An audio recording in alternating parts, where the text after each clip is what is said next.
在历史的长河中，总有一些神秘的古墓，静静躺在岁月的尘埃之下，等待着世人揭开他们的面纱，探索其中隐藏的秘密。北京德胜门小西天一带曾被叫做姑娘坟，民间早就传说这个地方是某个大户人家埋葬了家中未出阁即去世的姑娘。1962年，一座大学在小西天一带施工时，就在一片曾经被称为姑娘坟的地方挖出了5座古墓，其中一座4平方米左右的小墓中葬着一位7岁的小女孩。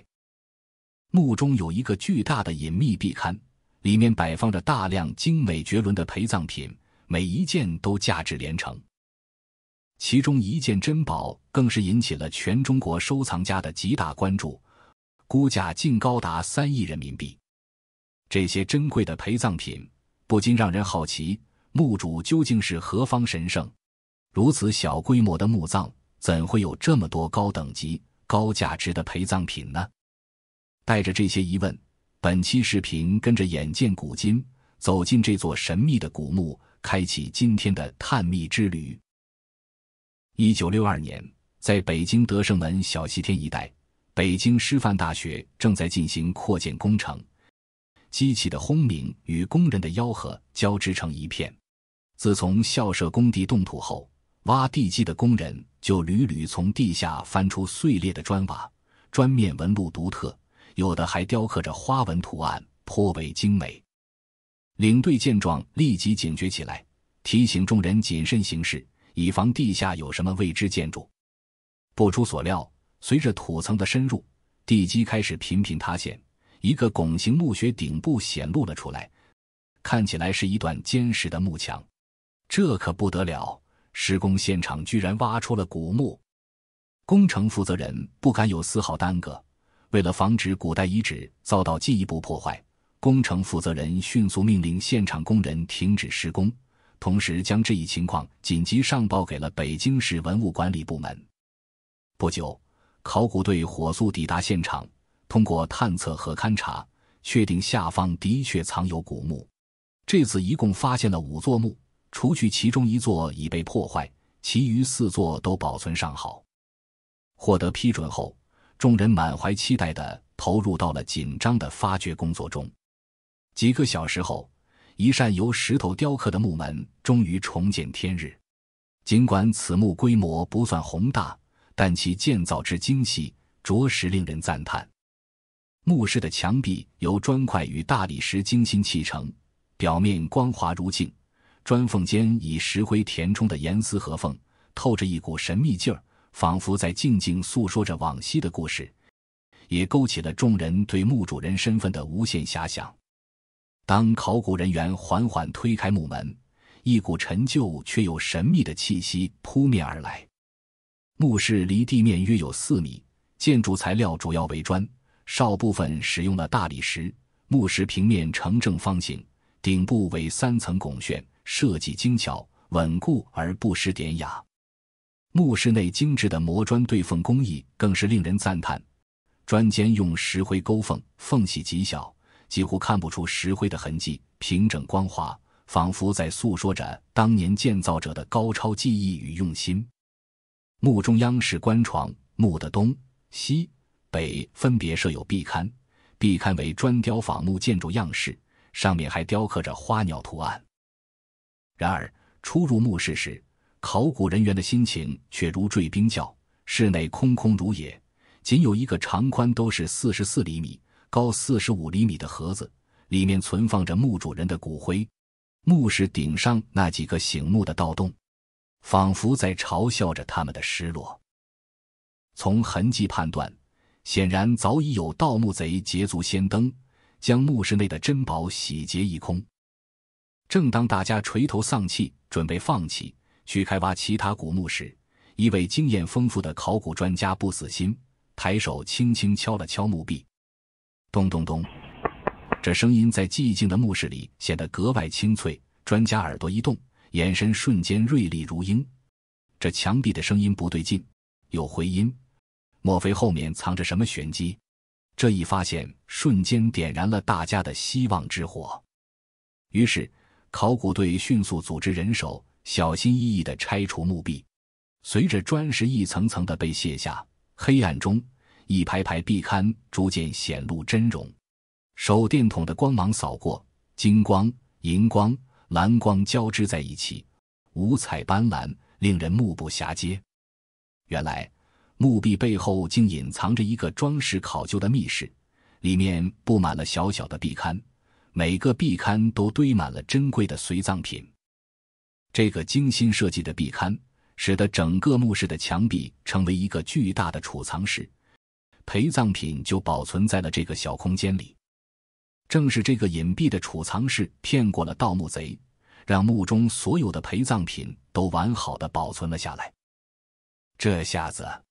现场所有人都惊呆了，谁也没想到这座看似普通的古墓竟藏着如此惊人的秘密。这些隐秘壁龛的位置设计得极为巧妙，它们位于墓室的东、西、北三壁，与墓室的整体结构浑然一体。若不仔细敲打探测，极难发现其中暗藏的玄机。壁龛的结构为砖雕仿木建筑样式，不仅雕有精美的花鸟图案，还做了朱漆彩画，每一处细节都彰显着皇家的奢华与讲究。从布局来看，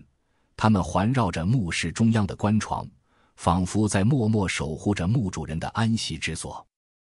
密室的壁龛里放着瓷器、水晶、金银玉器等随葬物品。经考古队员统计，壁龛里发现的文物竟然达到了55件。虽然数量不多，但这些文物样样都是精品，随便挑出几样都令人震惊。瓷器中的名家境斗彩折枝花卉纹三足炉，炉身绘有绚丽多彩的花卉图案，色彩鲜艳且过度自然，花朵娇艳欲滴，枝叶繁茂翠绿，三足鼎立，稳而不失优雅。明成画青花宝香花纹握足碗，碗内的宝香花纹圣洁端庄，青花色泽浓郁深沉，握足设计精巧别致，尽显古韵。明永乐甜白釉暗花云龙纹离石壶，釉面洁白莹润如对枝。釉下是以线条纤细的暗花，轻盈秀丽，器身即盖有暗花，为龙云等纹饰，笔部无款，宛如一位清丽脱俗的佳人，令人赏心悦目。明万历五彩人物故事图盘，图盘描绘了仙人渡江情景，周围绘松树，盘壁画灵芝、寿字，表现吉祥长寿寓意。玉器中的青玉握鹿，以新疆和田青玉雕成，鹿呈跪卧状，姿态优雅，惟妙惟肖，仿佛一只真正的鹿正在安静地休息。玉鹿背部平整，身上有上下穿孔3对，说明是嵌饰。该鹿造型典雅，表现出鹿的温顺神姿，体态肥硕，象征厚禄。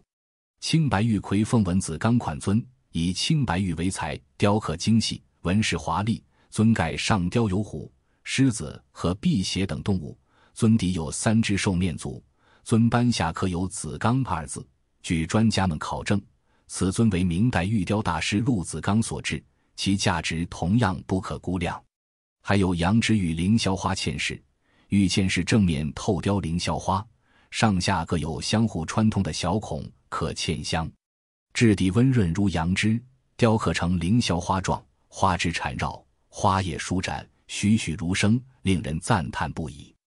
羊脂玉凌霄花嵌饰，器物造型粗犷凝重，雕、琢、碾、光洁精细，是北京地区迄今出土的唯一一件凌霄花形嵌饰。在这暗格中发现的器物，可以说件件都是价值连城，堪称国宝级的珍贵文物啊！正当众人小心翼翼地取出这些珍宝时，一对小杯子突然吸引了专家们的目光。它们被置于正中央的位置，在手电筒的照射下散发出柔和的光泽。这是一对斗彩葡萄纹杯，出土时被放置在壁龛的正中央位置，周围的其他文物似乎都成了它们的陪衬。杯子口径约 7.8 厘米，高 4.8 厘米，造型轻盈小巧，宛如一件精美的艺术品。胎质细腻洁白，薄如蝉翼，透光性极佳，在灯光的映照下，仿佛能透出柔和的光晕。外壁以斗彩技法绘制了葡萄、桑葚、竹子等图案，葡萄的藤蔓蜿蜒曲折，叶片以绿彩绘制，色泽鲜嫩，仿佛刚刚从枝头摘下。黄彩的蔓条穿插其中，增添了几分生机与灵动。紫彩的葡萄果实饱满圆润，宛如熟透的佳酿，让人垂涎欲滴。桑葚则以红、黑等彩料点缀，形象逼真。整个画面布局疏密得当，色彩搭配和谐艳丽，给人以强烈的视觉冲击。专家轻轻拿起其中一只杯子，发现杯底赫然写着大明成化年制6字底款。顿时人群中爆发出一阵惊叹，如果这对杯子确为真品，那么大明成化斗彩葡萄纹杯无疑将成为此次发掘中最耀眼的明星。斗彩工艺是明代成化年间的一种新工艺，从青花和釉上彩的基础上发展而来，因瓷器釉上釉下色彩争奇斗艳而得名。其烧制过程复杂，传世品更是非常稀少珍贵。这种杯子的制作，首先需要用青花勾勒出图案的轮廓，高温烧制后，再在轮廓内填以红、黄、绿、紫等各种材料，经低温2次烧制而成。这种工艺烧制难度极大，对温度、颜料的把控要求极高，稍有差错便会前功尽弃。因此，成化斗彩瓷器产量稀少，流传至今的更是凤毛麟角。据史料记载，成化皇帝朱见深对艺术有着极高的追求，尤其喜爱精细小品，斗彩瓷正迎合了他的审美品味。在当时，斗彩瓷器便备受珍视，仅供皇室享用，民间几乎难得一见。到了清代，成化斗彩更是被视为珍宝，千金难求。这对斗彩葡萄纹杯不仅具有极高的艺术价值，更是成化斗彩瓷器中的珍品，其珍贵程度难以用金钱衡量。在香港苏富比拍卖会上，一只成化斗彩鸡缸杯曾拍出 2.8 亿港元的天价，打破了中国瓷器拍卖的记录，引发了全球收藏界的轰动。而这次发现的斗彩葡萄纹杯纹饰更为复杂，它的颜色还是少有的姹紫色，并且这次不是一个，而是一对。无论从品相、工艺还是稀有程度上，都不逊色于鸡缸杯。后来有专家估算，这对杯子的价值至少在3亿以上。然而，当众人沉浸在这批陪葬品带来的震撼与喜悦之时，却不禁生出一个疑问：如此小规模的墓葬，却拥有这么多高等级、高价值的陪葬品，墓主究竟是何许人也？为何会有人为一个墓葬耗费如此心血与财富？难道说，这背后隐藏着某位皇亲国戚的身影？在所有人的期待与好奇中，考古队员们加紧了对墓志铭等关键文物的寻找与研究，试图揭开墓主身份的神秘面纱。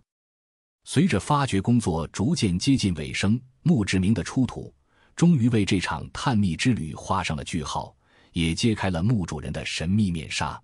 墓斜坡状的甬道中央出土了一块长98厘米、宽27.5厘米的汉白玉石，石上用篆书刻了亲故淑女黑舍里氏邝志铭几个字。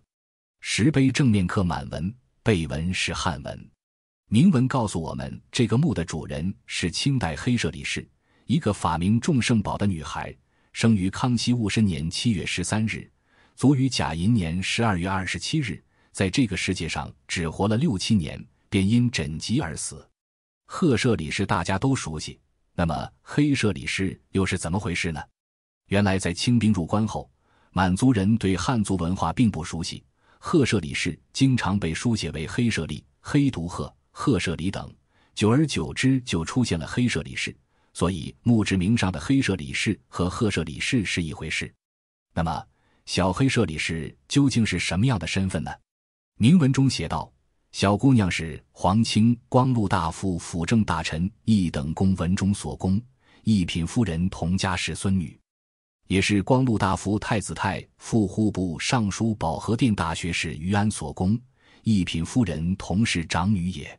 只看一等公文中所供、保和殿大学士于安所供等封号，一时未能想到是谁，但一说出两人的名字，相信大家都不会陌生。那一等公文中所供就是清朝大臣索尼，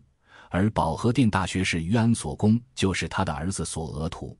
换言之，躺在这墓里的女孩不是一般平民百姓，她拥有正黄旗血统，是清代名臣索尼的孙女，保和殿大学士太子太傅索额图的女儿，康熙皇帝的第一任皇后赫舍里氏的堂妹。按辈分算，她还是康熙皇帝的小姨子，是名副其实的贵族之女。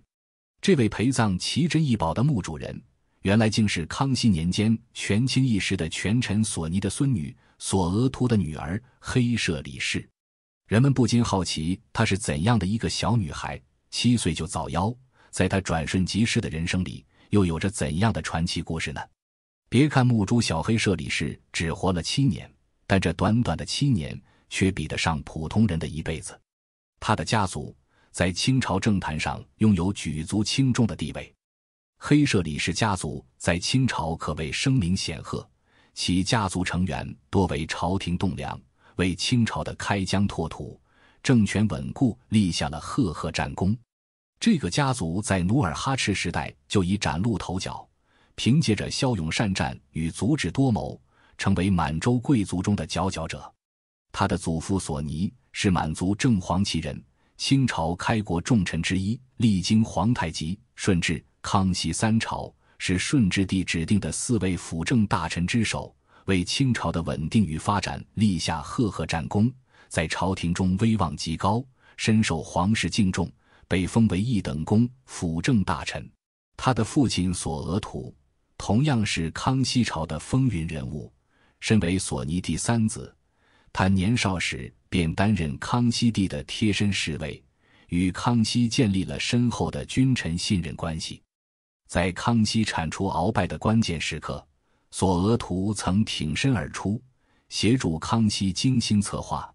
凭借着过人的胆识与谋略，一举擒获鳌拜，为康熙彻底扫除了亲政路上的最大障碍，自此开启了他辉煌的政治生涯。此后，他在朝廷中的地位扶摇直上，先后被授予国史院大学士、保和殿大学士等要职，成为康熙朝最为倚重的大臣之一。在索额图哥哥的大女儿赫舍里氏被选为康熙皇后的第4年，索额图的小女儿，也就是这位小黑舍里氏出生了。黑舍里氏满月之时，所父张灯结彩，高朋满座，就连他的堂姐和堂姐夫，也就是康熙皇帝与皇后赫舍里氏也亲临贺喜，为襁褓中的他送去了一大堆珍贵贺礼，其中就包括那对稀世珍宝明成化斗彩葡萄纹杯。这对杯子在当时已价值连城，足见皇帝与皇后对他的宠爱。据文献记载，当时一对成化斗彩杯的价值就不下10万。据说康熙皇帝也非常喜欢成化斗彩，送这样一件大礼，可见他对这个刚出生的小姨子非常重视。在家族的庇佑下，他自幼生活优渥，享受着无尽的宠爱。墓志中记载，他生而聪慧，3、4岁俨若成人，智性温纯，动于礼和，是祖母、父母孝敬不违，长辈们皆视他为掌上明珠，对他寄予厚望，认为他日后必能成为家族的骄傲，享尽荣华富贵。然而，命运却对这个人见人爱的小女孩开了一个残酷的玩笑。康熙13年，年仅7岁的黑舍里氏忽然得了痘疹，也就是天花，是一种传染性极强的急性发疹性疾病，在当时是特别凶险的疾病。因此所父一片慌乱，四处求医问药，还找来宫里最好的太医为他医治。得病之初，小女孩还像个淑女似的跪在佛前祷告说，愿神灵保佑我能够多活几年，好回报父母的养育之恩。可惜天妒英才，小黑舍里氏的病越来越重，最后不治而亡，年仅7岁就离开了人世。这个噩耗如晴天霹雳，瞬间击垮了整个家族，尤其是父亲索额图，他悲痛欲绝，难以承受这巨大的打击。在那个封建迷信盛行的年代，索额图认为女儿走得太过匆忙，未能享受人间的美好，于是决定为她举办一场盛大而奢华的葬礼，以尽自己最后的父爱。他请来当时著名的书法家沈泉为女儿撰写墓志铭，又命工匠精心打造墓室，将其设计成黑舍里氏生前卧室的模样，希望女儿在另一个世界也能感受到家的温暖。墓葬的设计与建造都展现出他对小女儿的万般疼爱，居室四周建造的壁龛里摆满了女儿生前喜爱的珍宝，所有的细节都为了让这个小女孩能够居住的雅致而舒适。为了寄托哀思，让她在另一个世界也能享受尊荣，索额图不惜动用家族的丰厚财力与珍贵收藏，为女儿修建了这座富丽堂皇的墓葬，并陪葬了大量价值连城的珍宝。这些陪葬品不仅是财富的象征，更是家族对她深深的爱与无尽思念的体现。在这个小女孩的墓里，竟有这么多珍贵的器物陪葬，甚至可以把一些清代皇子、公主墓比下去，也可以看出来父亲索额图对这个女儿的万般疼爱。在陪葬品中，有一件水晶笔架，一件玉砚及2块墨，可见小女孩生前已接受了良好的文化教育。索额图的女儿比康熙帝年幼10多岁，或许索额图是想把女儿培养成淑女，将来以大臣之女的身份成为皇帝妃嫔。可惜的是，无论索额图怎样悉心栽培，仍敌不过命运的无情。她这位备受宠爱的幼女，短短7年就走完了自己的一生。黑舍里氏的夭折，对于赫舍里氏家族来说，无疑是一个沉重的打击。在随后的岁月里，家族虽依旧荣耀，但也渐渐陷入了权力斗争的漩涡。在他生前，父亲索额图凭借家族的功勋、自身的才华以及康熙皇帝的信任，权倾朝野，成为朝堂上最具权势的人物之一。他不仅在政治上春风得意，还积累了惊人的财富，为女儿打造如此奢华的墓葬便是最好的例证。然而，随着黑舍里氏的离世，仿佛一道诅咒降临，家族的厄运接踵而至。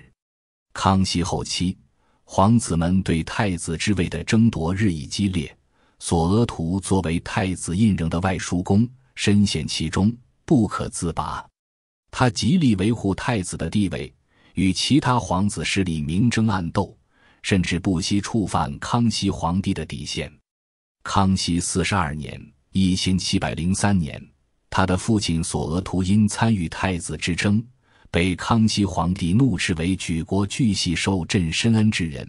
若受恩者办，不受恩者办，即具从而已，最终被圈禁于宗人府，落得个饿死的悲惨下场。他的家族也受到牵连，子孙被杀戮，财产被抄没。曾经辉煌一时的赫舍里氏家族就此衰败，逐渐淡出了清朝政治舞台的中心。索额图的政治生涯大起大落，由辅弼重臣成为政治斗争的失败者，他的家人受牵连，有的被诛杀，有的被拘禁，有的被流放。索额图在为小女儿陪葬琳琅满目的珍宝时，应该不会想到自己会沦落至连墓地墓碑都没有的地步。值得一提的是，墓志记载淑女黑舍里氏法名众圣宝，从这寥寥数数语中，我们还能探寻到另一个有趣的信息：小黑舍里应当是一名天主教徒。在明末清初，天主教通过耶稣会传入中国，一些皇室成员和官员皈依了天主教。在那个时代，宗教信仰多元碰撞，而黑舍里氏家族能接纳天主教，想必也有着诸多不为人知的故事，这无疑又为他短暂却奢华的一生增添了一抹别样的神秘色彩。在揭开黑舍里墓层层神秘面纱的那一刻，我们仿佛穿越了时空，触摸到了那段尘封的历史。这位年仅7岁的小公主，用她短暂而珍贵的生命，为我们留下了无尽的遐想与感慨。他的墓葬虽规模不大，却因那些价值连城的陪葬品而熠熠生辉，彰显着他生前尊贵的身份与家族的显赫地位。如今，当我们站在历史的彼岸，回望黑舍里墓的发掘过程，那些离奇的发现，隐秘壁龛里的惊喜，都宛如一场穿越时空的梦境。而那些价值连城的瓷器、玉器，不再只是冰冷的文物，它们是有温度的，承载着一个7岁小女孩的纯真梦想，家族的荣辱兴衰，以及那个时代独特的审美与工艺。在今后的日子里，愿我们能从这段历史中汲取更多的智慧与力量，继续探索未知。本期视频就讲完了，非常感谢能看到这里的观众。如果您对视频有疑问，欢迎在评论区互动，喜欢的观众也别忘了点赞关注。眼见古今，与您下期再见。